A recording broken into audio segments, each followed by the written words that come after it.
ಕೂಡ್ಲಿಗಿಯಲ್ಲಿ ಇತ್ತೀಚೆಗೆ ದಿನದಿಂದ ದಿನಕ್ಕೆ ನೀರಿನ ಒಂದು ಅಭಾವ ಹೆಚ್ಚಾಗ್ತಾ ಇದೆ. ಪಟ್ಟಣ ಪಂಚಾಯಿತಿಯ ಮುಖ್ಯಾಧಿಕಾರಿಗಳು ಒಂದು ಅನೌನ್ಸನ್ನು ಮಾಡಿದ್ದು, ಪಟ್ಟಣದ ಎಲ್ಲ ನಾಗರಿಕರು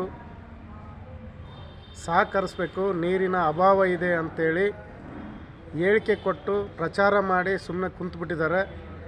ಆದರೆ ಇನ್ನು ಮುಂದಿನ 4 ತಿಂಗಳವರೆಗೆ ನೀರಿನ ಒಂದು ಅಭಾವ ಬಿಗಡಾಯಿಸೋದ್ರಿಂದ ಅವರು ಸುಮ್ಮನೆ ಹೇಳಿಕೆ ಕೊಟ್ಟು ಮನೆಗೆ ಕುಂತುಬಿಟ್ರೆ ಜನಗಳ ಪರಿಣಾಮ ಮುಂದೆ ಏನಾಗ್ತದೆ ಅನ್ನೋದು ಅವರಿಗೆ ಅರಿವಾಗಬೇಕಾಗಿದೆ.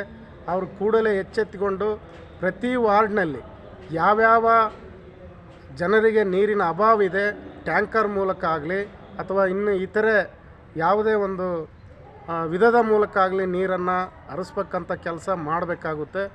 ಅವರು ಸುಮ್ಮನೆ ಪ್ರಚಾರ ಮಾಡಿ ಸಹಕರಿಸ್ರಿ ಅಂದರೆ ಯಾವ ರೀತಿಯಾಗಿ ಸಹಕರಿಸ್ಬೇಕು? ಇವತ್ತು ಶ್ರೀಮಂತರು ಟ್ಯಾಂಕರ್ ಮೂಲಕ ಹಣವನ್ನು ಕೊಟ್ಟು ಮನೆಗಳಿಗೆ ಹಾಕ್ಸ್ಕೊಂಡು ನೀರು ಹಾಕ್ಸ್ಕೊಳ್ತ ಕಂಡು ಬಂದಿದೆ.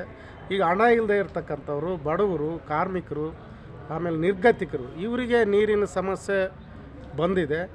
ಅವರು ಕನಿಷ್ಠ ಒಂದು ವಾರ್ಡಿಗೆ ಒಂದು ಟ್ಯಾಂಕರನ್ನಾಗಲಿ ದಿನನಿತ್ಯ ಕಳಿಸ್ತಕ್ಕಂಥ, ಅಲ್ಲೇ ವಾರ್ಡಿಗೆ ಒಂದು ಟ್ಯಾಂಕರು ಪ್ರತಿ ವಾರ್ಡ್ನಲ್ಲಿ ದಿನನಿತ್ಯ ಸಂಚರಿಸ್ತಕ್ಕಂಥ ವ್ಯವಸ್ಥೆ ಮಾಡಬೇಕಾಗಿದೆ. ಇಲ್ಲಾಂದರೆ ಇನ್ನು 4 ತಿಂಗಳವರೆಗೆ ಈ ಕೆಲಸ ಕೈಗೊಳ್ಳದೇ ಇದ್ದರೆ ಈ ಪಟ್ಟಣದಲ್ಲಿ ನೀರಿನ ಅಭಾವ ಹೆಚ್ಚಾಗಿ ಜನಗಳು ಒಂದು ದಂಗೆ ಏಳುವ ಪರಿಸ್ಥಿತಿ ಕಾಣ್ತಾ ಇದೆ.